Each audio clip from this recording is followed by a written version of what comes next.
Greetings and welcome to week 6. This week we're moving from the security dilemma of week 5 to take a closer look at international political economy and the role that economics plays in the international system. Much like the security dilemma, the international political economy is seen very differently by liberals and by realists.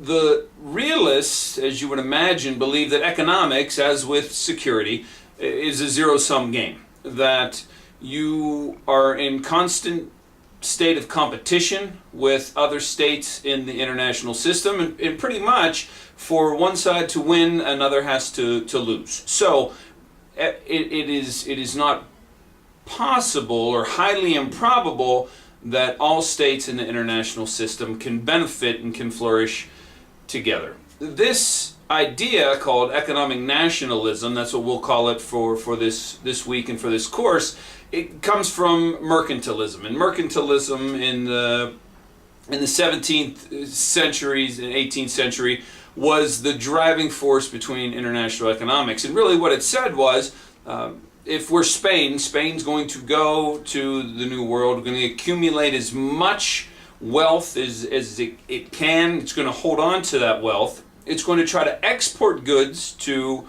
other countries and to other regions and import very little. So it is going to keep a lot of money. It is going to hoard its gold in order to transform that into military power. So that roughly is the idea of mercantilism. And economic nationalism is very similar.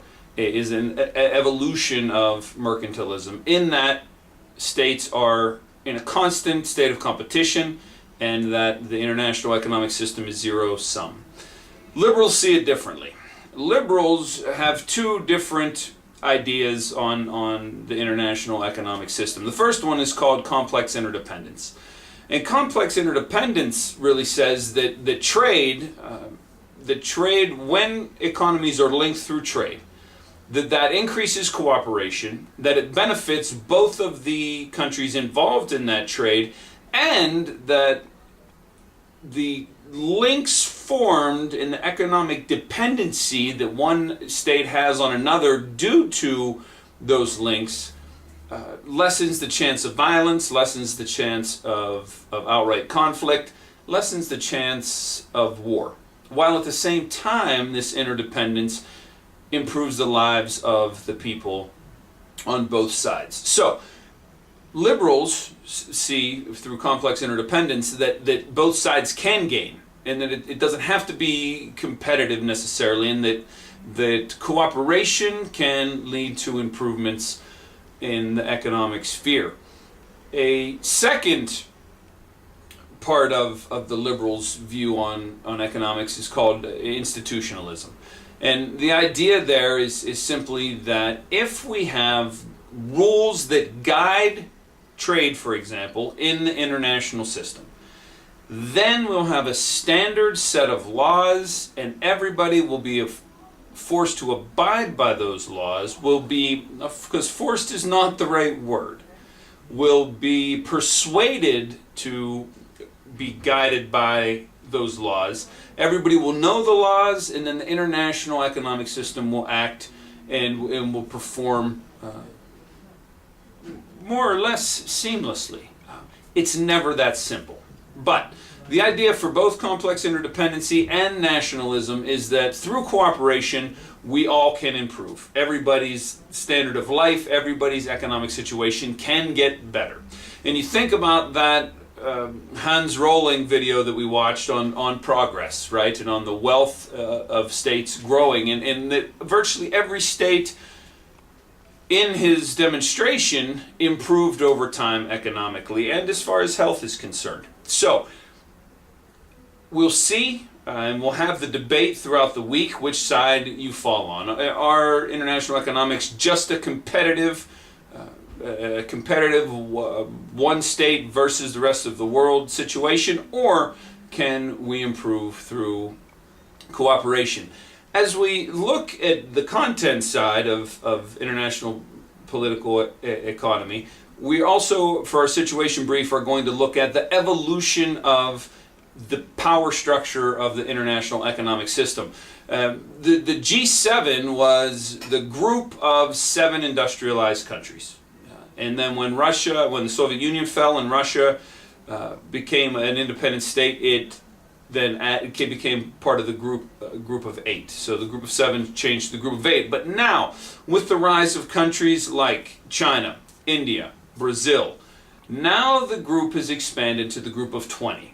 And so in the past 3 or 4 years, the G20 has really taken some of the power away from the traditional group of 8, which shows a move to multipolarity on an economic level, which may remind us, are we moving to a state of non-polarity?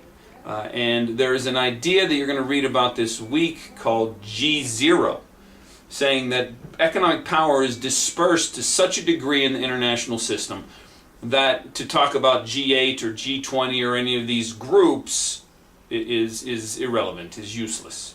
So G0 is a new term that we'll deal with this week, which in some ways, think about Haas and the idea of non-polarity that we dealt with in week 2.